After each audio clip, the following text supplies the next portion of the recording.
Welcome back to season 2, episode 9 of our Vodcast / podcast. We've got Haley Wilson, Coach Robert Villafranca. I am Bobby Mendez. We thank you for joining us. We have an interesting week that we have a very unique and special week for us here on this podcast. So we're going to get into that. We're going to talk about volleyball that's happening right now. We're in playoffs. We'll talk about those playoff teams. And then we'll talk about football and football coming up with the Frontier Bowl, the 59th annual Frontier Bowl. Before we get started, let's say thank you to our sponsors. Martinez and Associates, Texas Revolution Youth Football and Cheer, Brooks, Rock and G Grill, Model Mortgage Plus, Superior Tax Service, Live from the South Side, J-Rod Video Productions, and Harlandale ISD. We thank you guys for helping us out there. And again, Haley, Coach Villafranca, let's start off with volleyball. Last night we had an opportunity to cover a win for the Harlandale Indians girls volleyball team as they beat the Burbank Bulldogs in the first round. Yeah, it was exciting. Go ahead, Haley. You got it. No, you're good. You're good. I was just going to say it was an exciting one. We had the chance to go back to the lovely Alamo Convocation Center, which I don't think we've been at since basketball playoffs of last year. But got to watch the Harlandale Indians with the clean 3-0 sweep, and we had Coach Villafranca back doing play-by-play, which I know he loves to do some volleyball. I certainly do, Haley. And the Alamo Convocation Center, what a beautiful venue it is. We had the athletic director, Mr. Fred Anthony, now for SAISD. He reached out today to tell us thank you again for doing that, and we reciprocate the appreciation to SAISD. And everybody over there is so hospitable. You're exactly right. The last time we were there, Haley, it was a buzzer beater. Edison Golden Bears taking that shot at the buzzer to eliminate the Harlandale Indian girls basketball team from the playoffs, and that was our last time. This trip for 28-5A was a little happier trip. 28-5A, of course, had 4 representatives in the playoffs, Harlandale representing as the district champion, and Southwest was the 2nd seed, Medina Valley the 3rd seed, and South San was the 4th seed. And in the first round of the playoffs, 28-5A had 2 survivors, as we said earlier. Harlandale beat Burbank in 3 sets, and they're moving on to the second round. I beg your pardon. And Southwest also won their match as well. They Southwest beat Highlands in 3 straight sets, and I understand that for Southwest, it is the first time since 2009 that they have won a by-district championship, and that they're into the second round. So congratulations to Southwest. It'd been a while, even since Southwest had made the playoffs. I think it was 2018 since they had made the playoffs at all. And then, of course, this year, not only do they make the playoffs, but they move on to the second round. The 3rd and 4th seeds for 28-5A did not fare quite as well. Medina Valley lost to MacArthur, which was 27-5A 2nd seed. Medina Valley lost to MacArthur in 3 straight sets. They fought hard in that one. And South San fell to Alamo Heights. Alamo Heights was the 27-5A champion. So Southwest and Harlandale move on, and they're going to play Thursday night. So it's a real quick turnaround. Southwest plays Rouse in the second round, and they'll be playing at Buda Johnson. And Harlandale is going to face a very tough Liberty Hill team, and that game will be played Thursday night at Dripping Springs High School. So as it stands to reason, every round gets a little bit tougher. Southwest and Harlandale both make it to the second round, and they get a worthier opponent, if you will, a tougher opponent in the second round. And so we'll see. It's been a while. Of course, it's been a while since Harlandale has made it to the second round. I beg your pardon, the third round, since they've won 2 playoff games. But that aside, this is the 3rd time in a row, 3rd consecutive year that the Indians have won a by-district championship. So that's an accomplishment in itself. They're back-to-back district champs, and also 3-time back-to-back by-district champions. So congratulations to them, and we wish the Dragons and the Indians well in the second round of playoffs. Yeah, and going back to that Harlandale Burbank volleyball game from yesterday, I'm pretty sure we're going to mention this again as we do our shout outs, but Kayla Reyes, 2,200 or 2,000 over 2,000 assists in her career so far. And Coach, I know you mentioned it many times throughout the broadcast. She is just a junior, so what a great milestone for her in her junior year. Plenty of to look forward to from her, but just congratulations overall to the Harlandale Indians. Again, we've said it on every podcast and every time we've talked about the Indians, how impressive it was for them, not only to go back to back, but to finish finish this season undefeated in district play. So just accomplishments all around for the volleyball team. Indeed, Bob. Yeah, we had real quick before we move on to football. I think we should give some shout outs to our co-players of the game from the Harlandale volleyball game yesterday. We had Chanesty Villarreal Bermea, who was one of our co-player of the games. She had 13 kills, 11 digs, and 3 aces.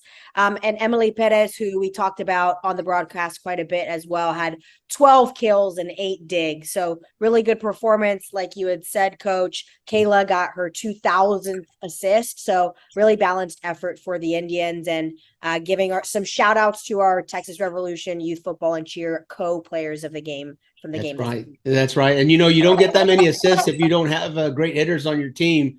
And so, it all goes hand in hand. So Anna Castro bringing forth an excellent team here for 2022. And, you don't get that many kills if you don't have a setter. You don't get that many assists if you don't have hitters.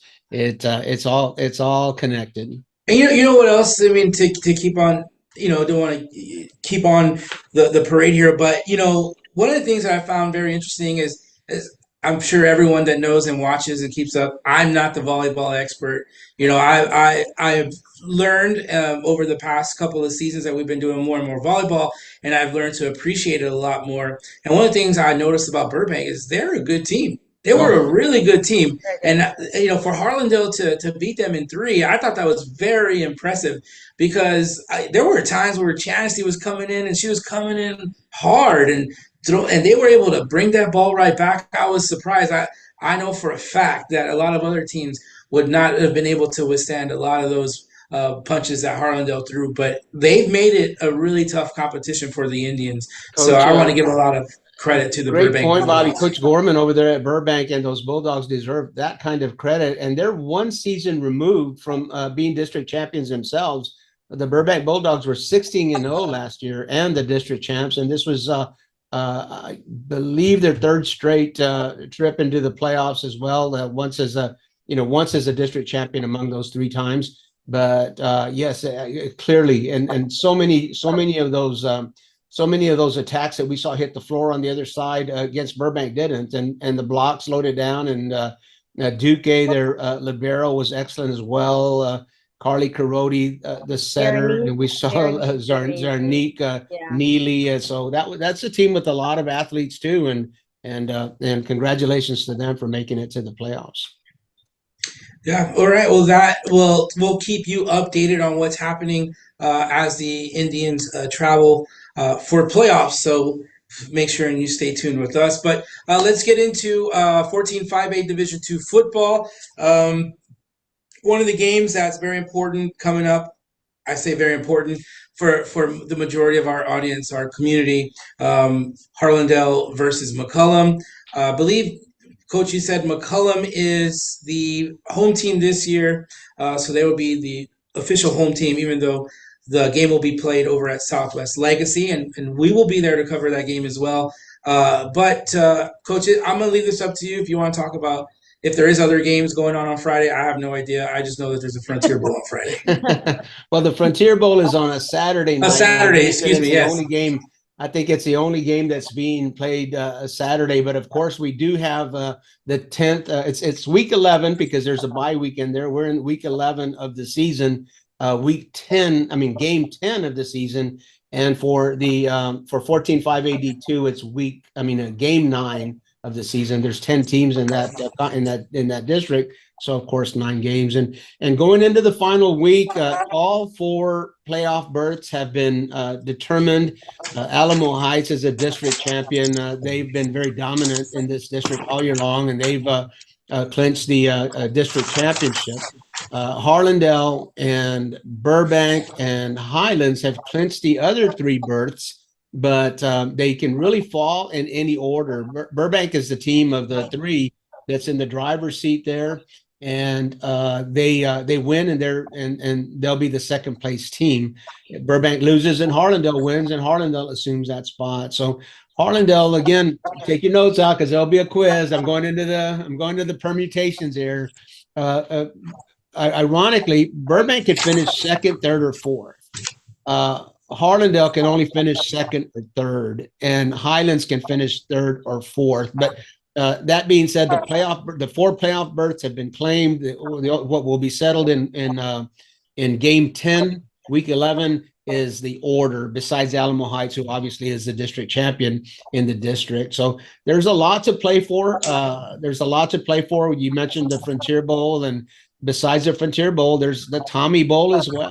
Thomas Edison and Thomas Jefferson face each other in the final week of the season, and they've done that for a long time. That game has a lot of history behind it. It dates back to the 50s, as a matter of fact. It can't lay claim to the longest running rivalry like Harlandale's can, because they had a couple of breaks in that rivalry through the decades. But Jefferson and Edison have been playing each other since the mid 50s. I think I'm going off the top of my head, 1954 or something like that. But they've been playing a long time. That's called the Tommy Bowl because of Thomas Jefferson and Thomas Edison. And then Lanier and Burbank will face off, and we've seen Lanier quite capable, and Burbank needs to win that to claim that second seed. And then Sam Houston goes over to Alamo Heights, and the last game would be Jefferson and Highlands. I'm assuming here because the last 2 teams that were left. But one big week left, and the seed still to be determined. But a lot of pride, and for these seniors, y'all were athletes, y'all know that you put on the pads. It could be the last time. So there'll be a lot of emotions, and whether you're playing playoff seed or not, that the kids are going to come out and play really hard. Whether it's a Frontier Bowl, the Tommy Bowl, played for the second seed over there between Lanier and Burbank, or whichever game. There'll be a lot of football this weekend. Yeah, Coach, and you mentioned seniors and last time donning the uniform. I don't know if you've noticed this, or maybe Haley has, but a lot of social media lately has been kind of like that's kind of been the theme this week. Videos being shown, and I've not seen that before up until recently, which is kind of just. I think if you see that now with people reminiscing, thinking, "Hey, this is your last chance, maybe your last time putting on the uniform, maybe it'll resonate a little differently." But yeah, you're right. This going back, very few get that opportunity to get to play at that next level. And then again, even fewer the level after that. So this is it for most, for those that didn't get to go to the playoffs and all that other good stuff. But it's going to be tough after that. So I had to fact check myself. I was over here checking the schedule off to the side here on my second monitor, but it's Highlands and Brack, and that is also a big. That's also a big rivalry that dates back. I don't know that it has a name. Some people call it the Bird Bowl because it's the Eagles and the Owls, but there's a lot of emotion that goes between those 2 teams, and that's that's a coveted prize. Highlands going to the playoffs, Brackenridge not.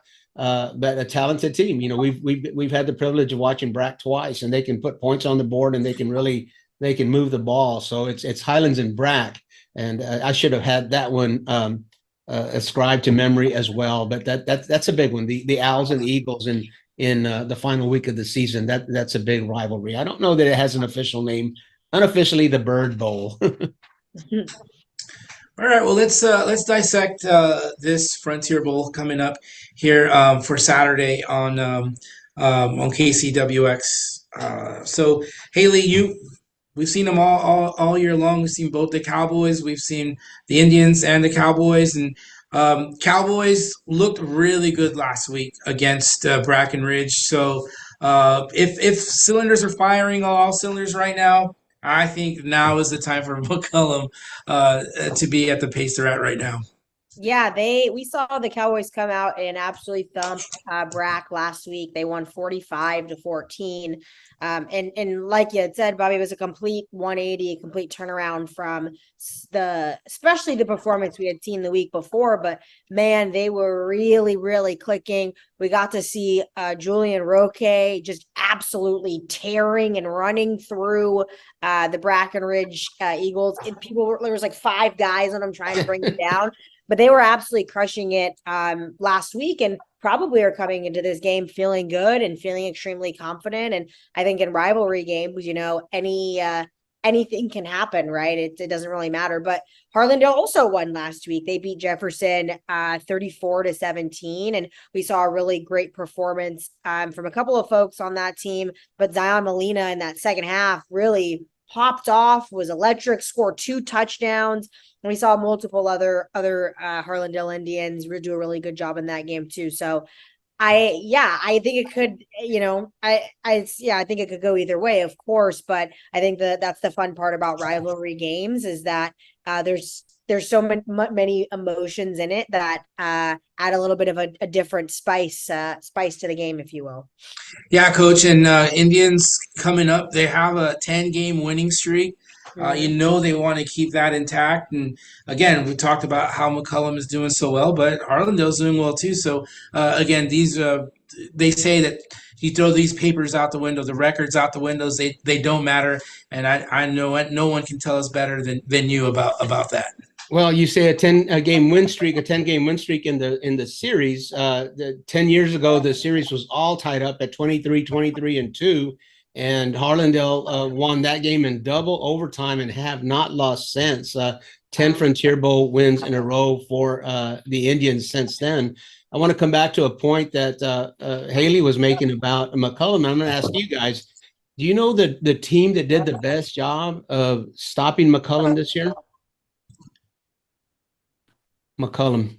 McCullum has stopped McCullum better than any other team has. And we saw Brack, we saw them put together a very good 4-quarter effort. McCullum, going back to that Burbank game, McCullum had Burbank on the ropes, and McCullum kind of took themselves out of the game a little bit against Jefferson through their own, through their, self-inflicted wounds. And Burbank, they were driving, had the lead 4th quarter, could have really put the Bulldogs in the hole. Had a penalty, a 15-yard penalty in one 4th quarter drive, had an opportunity to come back, got behind the chains again with another 15-yard penalty in that subsequent drive. And we've seen that a lot this year, where McCullum was its own worst enemy. But against Brack, I mean, I think that was the best McCullum game that I have seen all year long, and they really got out of their own way, and we saw the team that they were. It's and I'm sure that Coach Totis and the Harlandale Fieldhouse is saying this to the team, but Bobby, you say you throw the records you throw the records out the window, you disregard them, but this year especially the case. That record is not indicative of how good a team McCullum is. If McCullum can put together another effort Saturday night like they did against Brack and just get out of their own way, this is going to be a very good Frontier Bowl. And McCullum's got some, they've got some skilled athletes. Julian Roque, Justin Rodriguez, we've talked about all year long. Yep. I like McAlexander, the tight end. Medina is a very good receiver. Luke Land over there on the defensive side. He does some things over there with special teams, and Coach Klon using him a little bit on offense here coming up. So, I mean, I'm really excited about this Frontier Bowl. It's going to be a good one. Every year you look going into this, and we're fortunate that we get to watch both of these teams all year long. And my assessment going in is if you think that just because you've seen McCollum more on the L side of the column and Harlandale on the W side of the column going into this football game, that Harlandale's going to come in and just take this one away. I think you're wrong. I think if McCollum is able to play mistake free, Harlandale should be concerned. That's my prediction. Clearly, their record, and again, if they, again, I point out the Jefferson game, the Burbank game, those the outcomes would have been different if just a couple. I'm not going to say bounces, but a couple of times that the Cowboys got in their own way, the outcomes would have been quite different.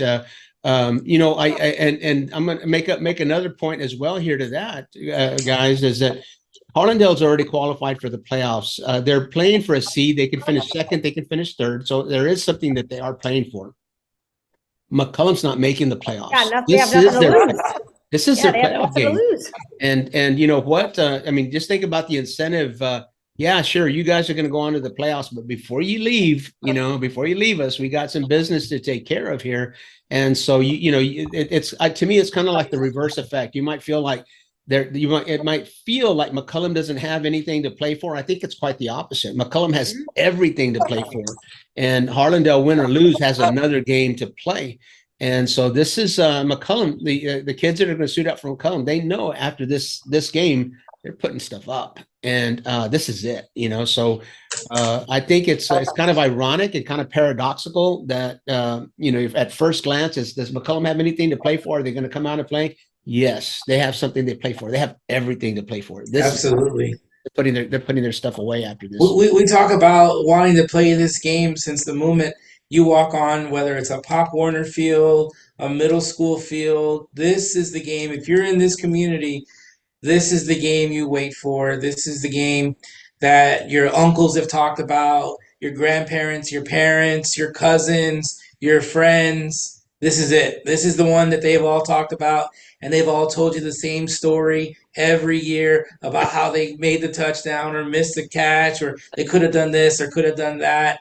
Or last year, with the defensive lineman for the interception. I'm sure he's thinking about that moment right now where he says, "Oh, about a year ago, I pulled the interception out of the air in my Frontier Bowl game." So yeah, Coach, I agree completely with you. I don't think, and all of us, I think we all know that if we've ever been to one of these games, we know that both teams are going to bring it regardless of the records. So, Bob, I'm sorry. On a housekeeping note here, for our listeners that are going to tune into this before Saturday night, RC Audio Sports is not streaming this game. The RC Audio Sports is going to work with KCWX on Saturday night with Hector Ledesma, who will do the play-by-play. This game will be on television, KCWX, Channel 4 on Spectrum, and Channel 2 on most other providers, but it's also available on the KCWX app.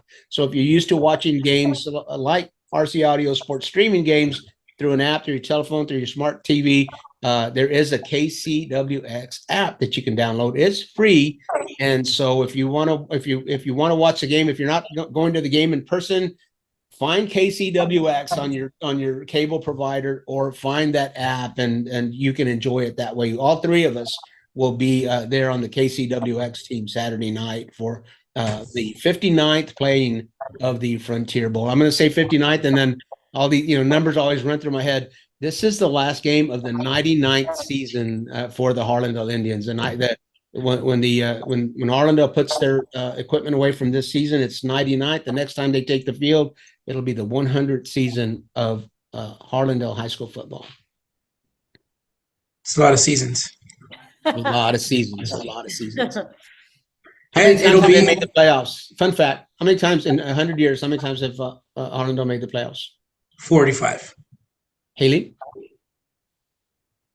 In 100 years, I'm going to go with 52. 23. Wow. 23. Mm-hmm. There were some lean years in there. We've those of us that have come, they're new to the to Harlandale. Remember a lot of playoff years, but keep this in mind too. And also this is important when you're comparing things. It wasn't until the 1980s that anyone besides the district champion made it to the playoffs. In the 1980s, the runner-up made it, and then UIL expanded to the third team, and then eventually to the fourth team. So there were Harlandale had quite a few. They had some district championships in the earlier years before the 1980s, but there were several times that they finished second or third or fourth and didn't make the playoffs. So I'd like to maybe that's a good project for me if the fourth place team was able to make the playoffs in all those years. How many would have made it? And you'd probably get to a number closer to 50 or above. But that's when you compare across the decades. It's mid 80s. It was somewhere in the 80s that UIL allowed the runner-up to make the playoffs. It expanded it to 3 and then eventually to 4. And that's where we are now. So, well, all right. There you go. Yeah, no, those are everyone knows that you are the Harlandale historian. Oh, I've got too much. I've got too much of my brain filled with facts that are not going to help me anywhere else. But well, they're certainly well appreciated in the community. So thank you. Always, you don't know how many times I get a text. Can you ask Coach Villafranca this? Can you ask Coach Villafranca that? Well, that's flattering. I appreciate it. Yeah, it's a labor of love, and I certainly enjoy learning the history of this community and their sports team. So that's great fun for me. Well, all right. I mean, unless if there's anything else that you guys want to bring up, we covered the topic on volleyball, the march to the playoffs, and then the winding down of the 14-5A football season, and then the upcoming Frontier Bowl this Saturday. We talked playoff seedings. We mentioned on some shout outs, Kayla, and we mentioned the players of the games from last night too. So anything else you guys want to finish up with? I think just make sure you follow us on our social media channels. We'll be trying to live tweet and do some live updates during the Frontier Bowl for those that are tuning in on the television. You can maybe follow along as well on your on Twitter, Facebook, potentially even Instagram. So make sure you follow. Yeah, there's a little hint that if you wanted to let us know, we will be following the social medias while we're doing the game. So and a shout out to Haley who does that. So when RC Audio Sports is talking to you in live tweet fashion and live post fashion, that's Haley talking to you. She does a great job. She multitasks. She's doing color. She's live tweeting and carrying on a conversation over here with us at the same time. Yeah, I don't know how you do it, Haley. And then she's also unplugging internet cords at the game. I heard that was Bobby Mendez. Oh no. Well, all right. It's all good. I do have a shout out. So somewhat looking forward basketball this Friday. The girls start their first official game this Friday. So girls basketball starts this Friday. Boys basketball starts the following Friday. This week, we know that in Harlandale ISD this week on Wednesday night, Coach De Los Santos hosted the Frontier Bowl basketball madness night Wednesday night with a lot.